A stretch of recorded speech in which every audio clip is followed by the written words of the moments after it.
Everybody.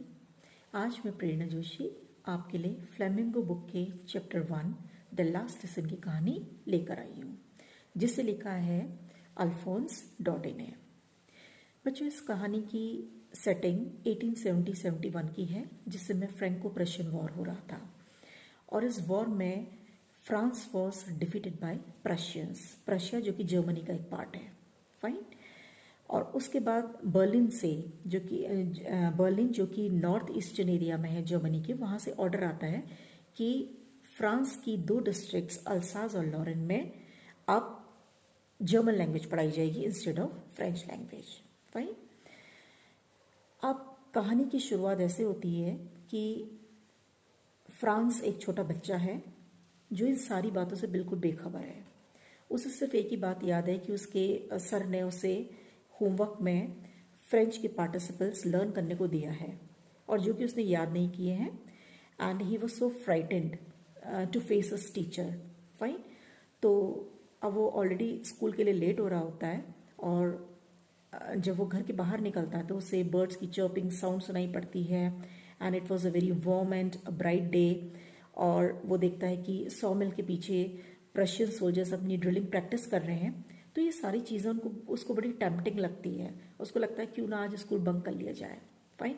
लेकिन फिर उसको अपने strict teacher mister M Hamel का चेहरा याद आ जाता है और वो अपने स्कूल की तरफ चल पड़ता है।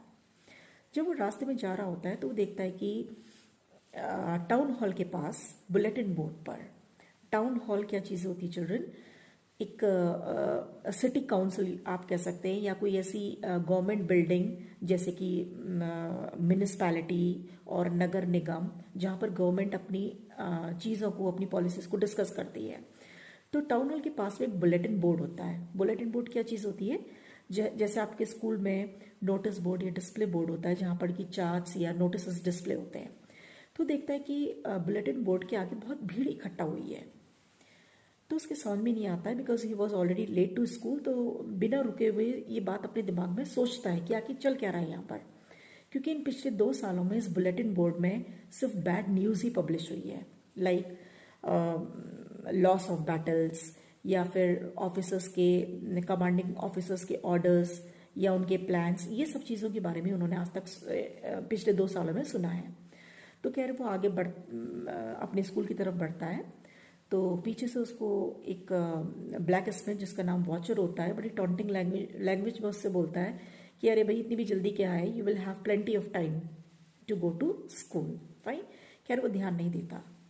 अब इसके बाद वो अपने स्कूल की तरफ, स्कूल के पास में पहुंचता है तो देखता है कि बड़ा शांत सा माहौल है। स्कूल के पास बड़ा शांत सा माहौल महसूस करता है, क्योंकि इससे पहले अक्सर जब भी स्कूल जाया करता था तो देखता था कि बड़ा नॉइजी एटमॉस्फेयर स्कूल का होता था, like hustling and bustling sound आती थी, बड़ा हलचल सी रहती थी स्कूल में। बच्चों के एक साथ लेसन्स को रिपीट करने की आवाज़, कभी टीचर के अपने रूलर को डेस्क पर मारने की आवाज़, फाइन। तो ये सब चीज़ें की आवाज़ आया करती थी। लेकिन आज ऐसा कुछ भी नहीं था। आज इतनी शांति थी कि as if it was a Sunday morning, fine. और इन सब चीज़ों के बीच में, इतने कमोशन के बीच में, इतने नॉइजी एटमॉस्फेयर के बीच में, फ्रांस के लिए अक्सर जब भी लेट होता था तो उसके लिए बड़ा आसान हो जाता था क्लास में एंटर करना। लेकिन आज ऐसा नहीं था। आज बड़ा अनयूजुअल सा माहौल था। तो उसको लगा कि अब मैं क्लास में एंटर करूँगा तो सर मुझे बैडली स्कोल्ड करेंगे।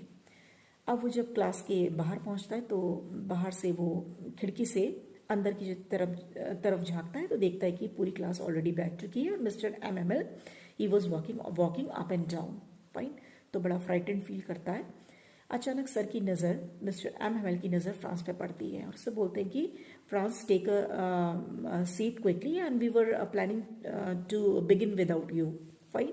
Means we were beginning without you, तो जल्दी से अपनी सीट लो। वो किसी तरीके से अपने जंप करता हुआ अपनी डेस्क पे जाता है और वहाँ जाके बैठ जाता है। तो जब वो थोड़ा सा अपनी बॉडी लैंग्वेज को थोड़ा सा कंट्रोल कर पाता है तो नज़र घुमाता है तो देखता है कि मिस्टर एम हेमेल ने आज वो स्पेशल ड्रेस पहनी हुई है जो कि वो अक्सर सिर्फ 2 दिनों में पहनते थे, एक तो इंस्पेक्शन डेज में या फिर प्राइज डेज में। और वो ड्रेस क्या थी?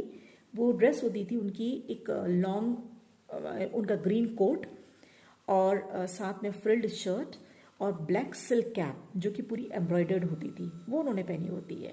फाइन। उसके बाद वो थोड़ा सा और अपनी आइज़ को इधर उधर घुमाता तो देखता है कि वो बेंचेस, पीछे के बेंचेस जो अक्सर खाली हुआ करते थे आज पूरे भरे पड़े हैं, और जिसमें ओल्ड हॉजर बैठा हुआ है, फॉर्मर पोस्ट मास्टर बैठा हुआ है, फॉर्मर मेयर आया है, और कई लोग आकर उस पर क्लास में बैठे हुए हैं। पूरी क्लास बिल्कुल खचाखच भरी हुई है। उसके कुछ समझ में नहीं आता है। तो ये सारी चीज़ों के बीच में वो सोच ही रहा होता है तो अचानक मिस्टर एम हेमल अपनी चेयर खींचते हैं और एक अनाउंसमेंट करते हैं कि बच्चों आज this is the last French lesson I shall give you, क्योंकि बर्लिन से ये ऑर्डर आ गया है कि अल्सास और लॉरेन इन 2 डिस्ट्रिक्ट्स में अब सिर्फ जर्मन लैंग्वेज ही पढ़ाई जाएगी इन स्कूल्स के, इन डिस्ट्रिक्ट्स के स्कूल्स में। फाइन। सो जब ये न्यूज़ सर देते हैं and from tomorrow a new teacher would be there, sir ये अनाउंसमेंट करते हैं। सो सर जैसे ही ये अनाउंसमेंट करते हैं क्लास में तो these words were like thunder clap. यहाँ पर लाइन्स दी गई आपकी बुक में कि these words were like thunder clap for little France. Thunder clap means उसके लिए बड़ी चौंकाने वाली ये न्यूज़ थी। फाइन। और वो बिल्कुल शॉक्ड हो जाता है कि सर क्या बोल रहे हैं ये, और क्योंकि उसको ना तो फ्रेंच लैंग्वेज ठीक से लिखनी आती थी ना ठीक से पढ़नी आती थी, कुछ आता ही नहीं था उसे उसमें, तो उसको लगता है कि मेरे फ्रेंच लेसन्स का क्या होगा, और मैंने तो अपना समय ऐसे ही बर्बाद कर दिया। पिछले 40 साल से सर इस स्कूल में है और मैंने अपने सर को अपने एक सच अ डेडिकेटेड टीचर का मैंने कभी भी मीन्स फ़ायदा नहीं उठाया।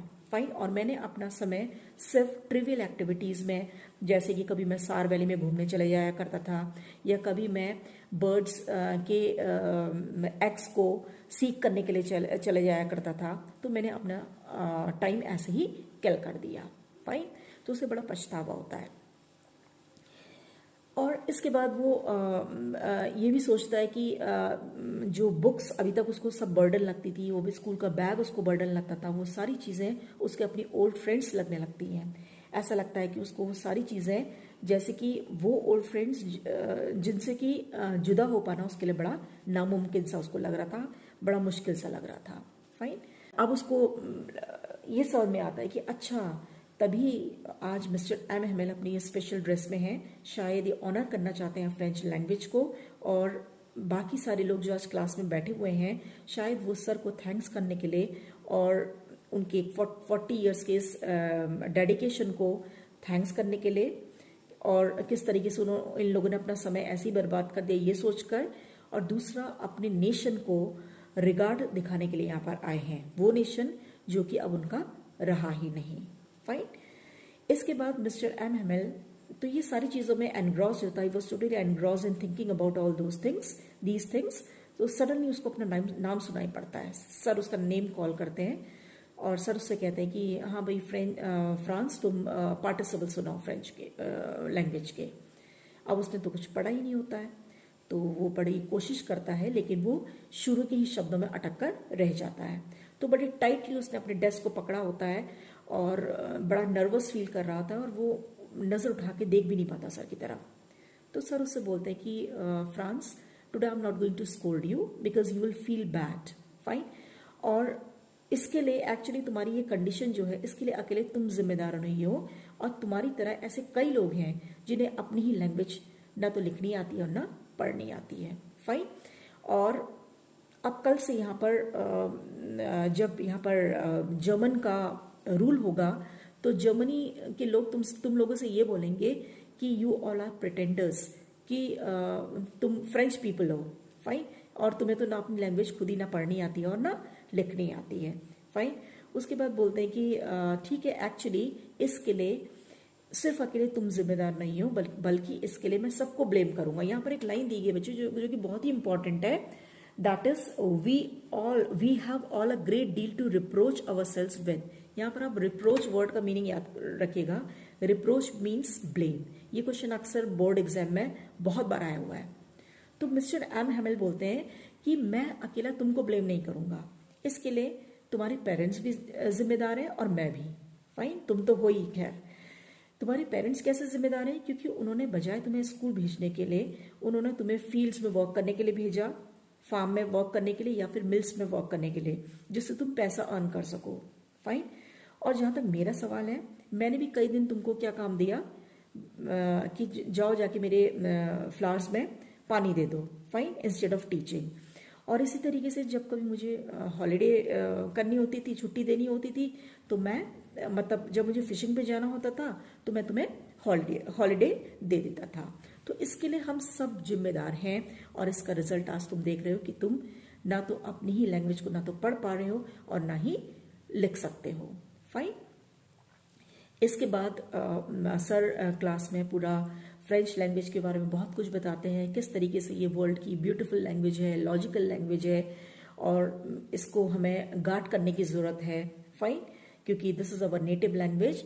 और उसके बाद वो ये भी बोलते हैं कि if you have a command over a language, if you are enslaved, अगर आपकी कंट्री किसी दूसरी कंट्री द्वारा गुलाम बना ली जाती है, फाइन, तो अगर आपका अपनी लैंग्वेज पे कमांड है तो इट वर्क्स लाइक अ की to prison, fine.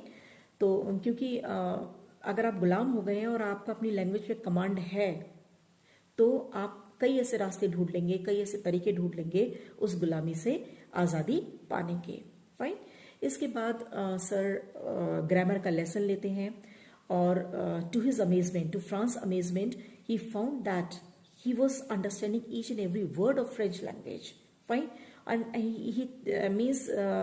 he felt as if it was easy and so easy, क्योंकि आज पहली बार उसने इतने अटेंटिव होके अपने सर को सुना होता है, तो उसको लगता है तो बहुत ही आसान है, और शायद आज उसको लगता है कि सर ने आज इतने पेशेंटली पहली बार उन्होंने पढ़ाया होता है।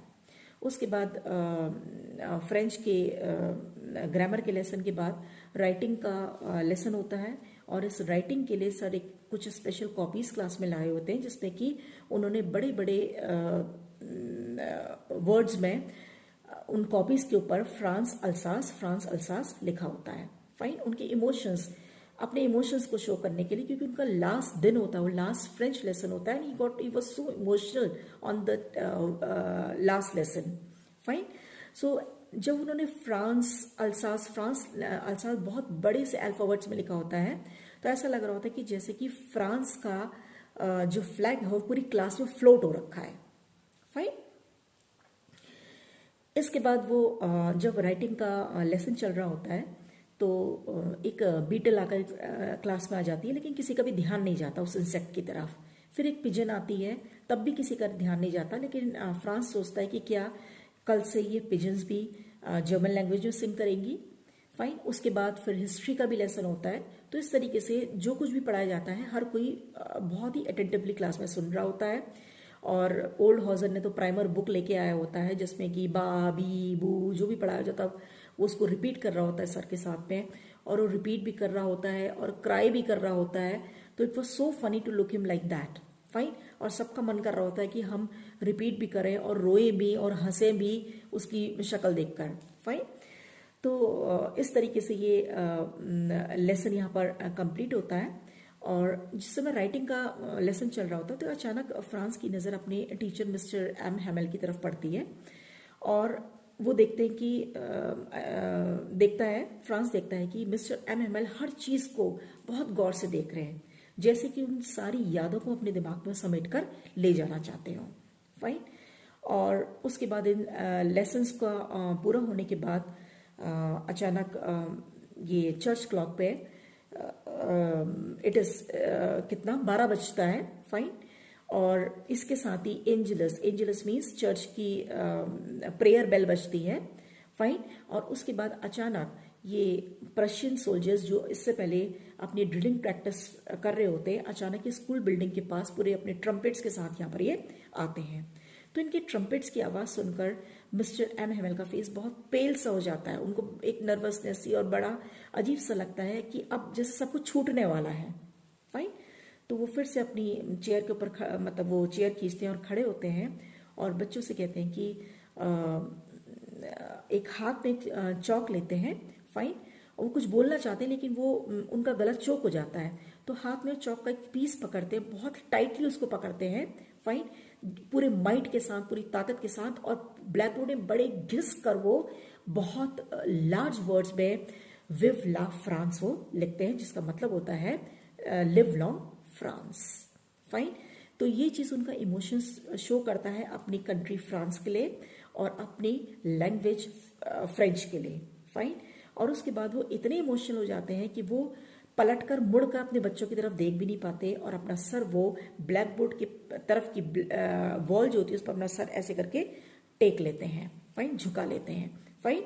और उसके बाद एक इशारा करते हैं ऐसे करके विद फिंगर कि class is dismiss, you can go. Fine. तो बच्चों यहाँ पर ये दिखा रखा है कि ये ट्रांजिशन का फेज जो होता है, ट्रांजिशन का फेज मीन्स जो चेंज का एक फेज होता है, जब बर्लिन से ये ऑर्डर आता है कि अल्सास और लॉरेन के डिस्ट्रिक्ट्स में आप सिर्फ German language would be taught, तो जो ट्रांजिशन वहाँ पर आता है, जो चेंजेस आते हैं, उसका इम्पैक्ट इन स्कूल्स में क्लियर कट देखने को मिलता है। उन बच्चों के चेहरे पर उसका असर, उन स्कूल के माहौल में उसका असर, और मिस्टर हैमिल की लाइफ में उसका चेंज देखने को मिलता है। फाइन। और स्पेशली फ्रांस उस चीज़ को कैसे लेता है, ये सारी चीज़ें इसमें बताई गई है। फाइन। तो इस वीडियो में बच्चों इतना ही, मिलते रहेंगे। Thank you very much.